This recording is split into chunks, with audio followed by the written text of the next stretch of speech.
Mesdames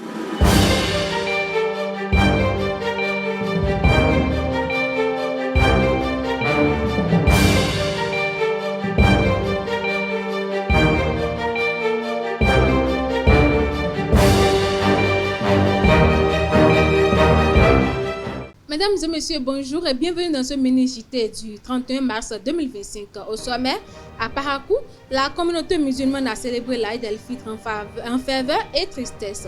Une journée marquée par la prière, le partage, mais aussi par un drame survenu en pleine célébration. Les précisions dans un instant. En RDC, la majorité peine à s'accorder sur la formation d'un gouvernement d'union nationale tandis que l'opposition reste inflexible. Plus de précisions dans ce mini-JT.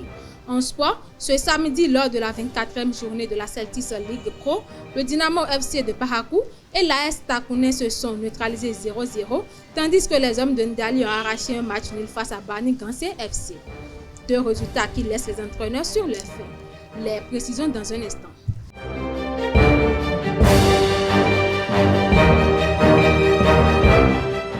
Rebonjour à nos fidèles internautes. Les fidèles musulmans de Parakou se sont réunis sur le terrain du campus pour célébrer l'Aïd el-Fitr dans la joie et la gratitude après un mois de jeûne et de prière.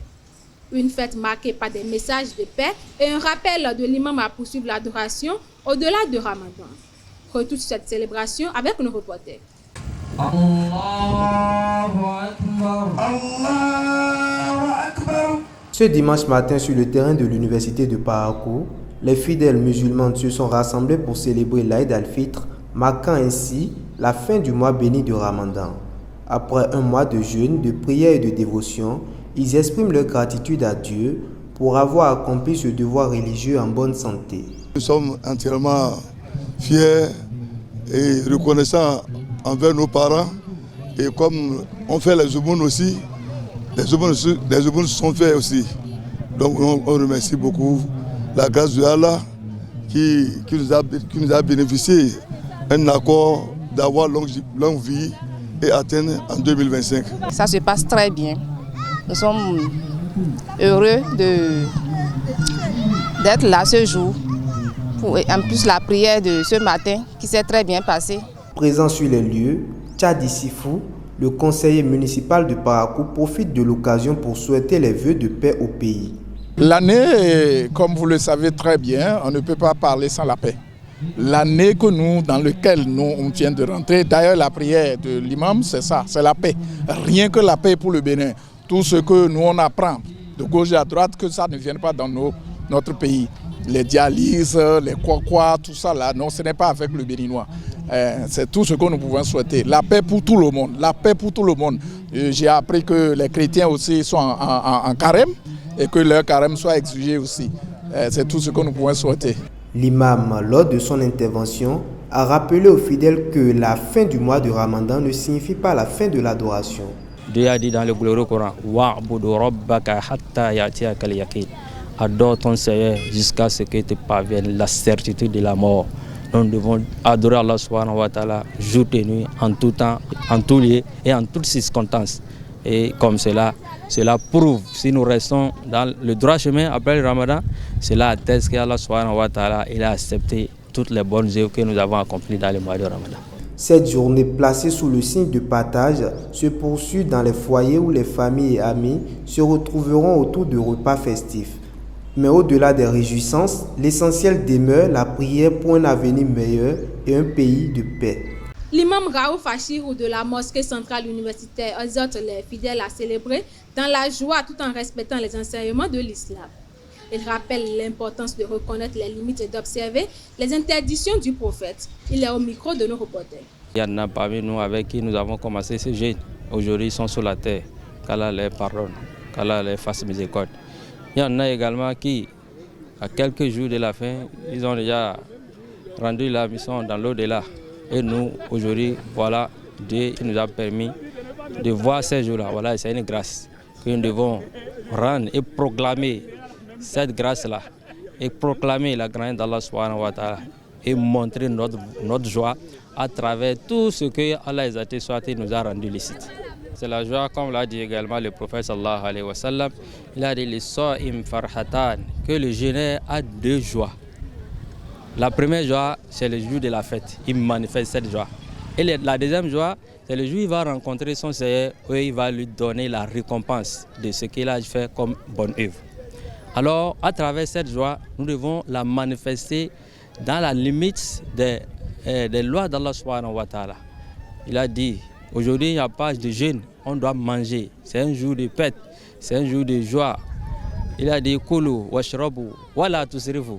Mangez, buvez, mais n'exagérez pas. Est-ce que vous voyez? Quand nous prenons déjà le mot exagérer sur tous les sens, nous ne devons pas exagérer. Même dans le manger, là, on ne doit pas exagérer.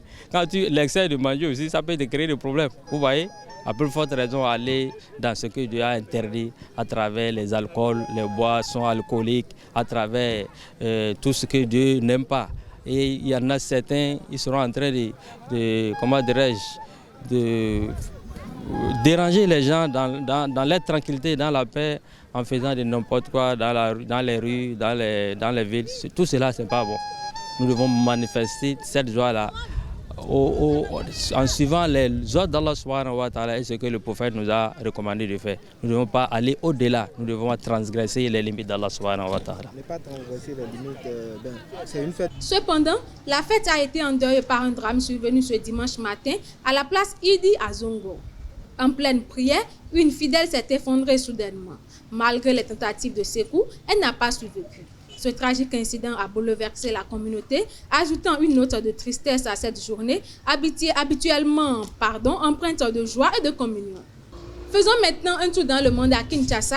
Les consultations initiées par le président Tshisekedi pour la formation d'un gouvernement d'union nationale reprennent ce lundi 31 mars.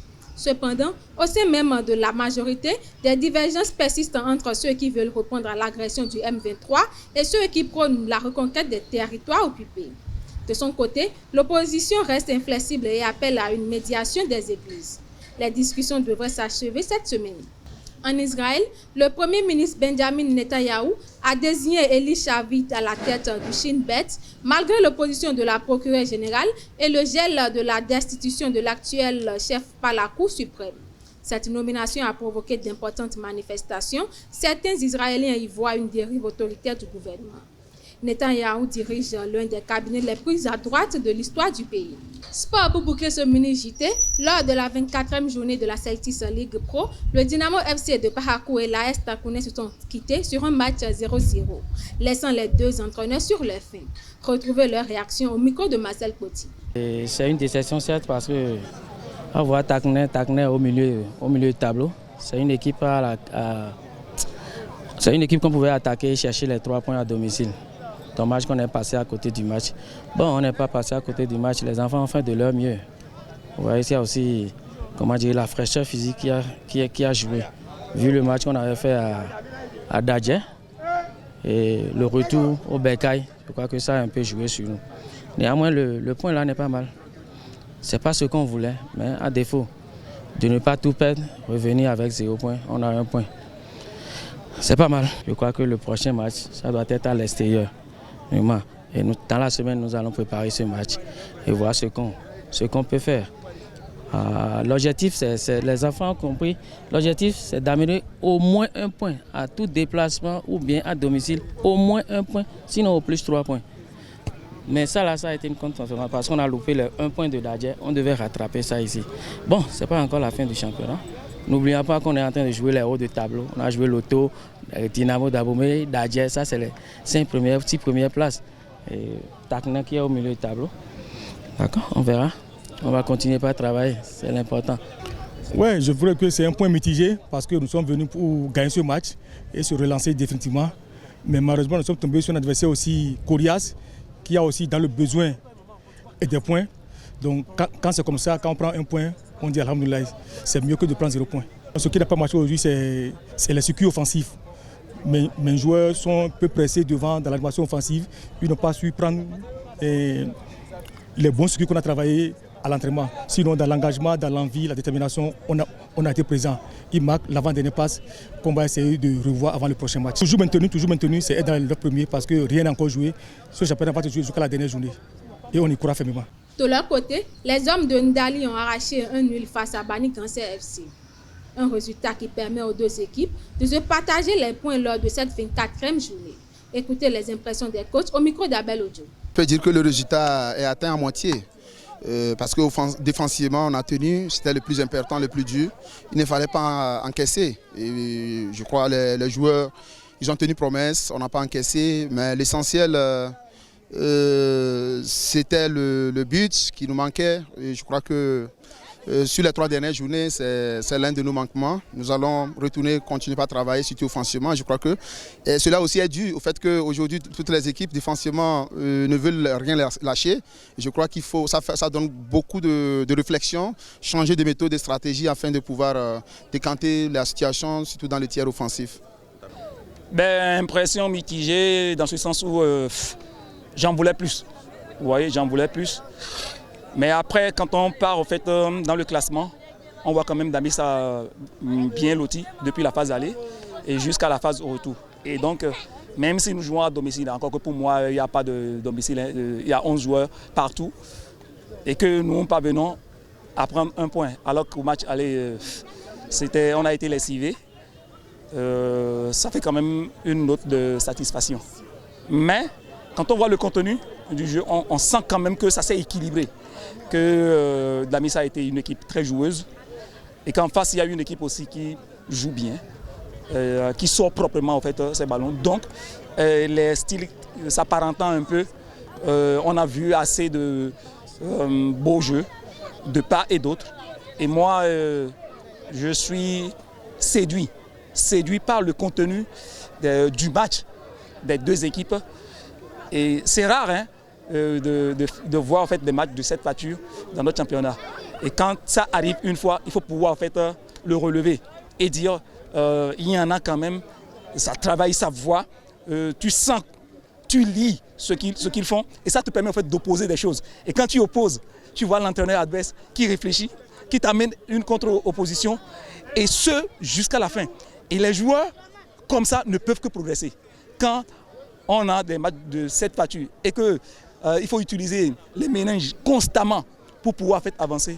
C'est bénéfique pour le championnat. Et moi, j'en suis très ravi de voir une équipe qui vient chez nous sans complexe, qui joue face à nous autres qui avons l'habitude, pour tous ceux qui nous connaissaient, ces produits de jeu. Mais c'est vrai qu'aujourd'hui, on a assez de joueurs à l'infirmerie, ça ne nous permet pas d'avoir la latitude de pouvoir faire. Mais néanmoins, avec ceux qui sont là, on a pu quand même faire quelque chose de vraiment acceptable. Et donc je dis bravo aux deux équipes. Enfin, la Fédération béninoise de handball intensifie la préparation des sélections cadettes et juniors féminines en vue de l'IHF Trophy 2025, prévu en avril en Côte d'Ivoire.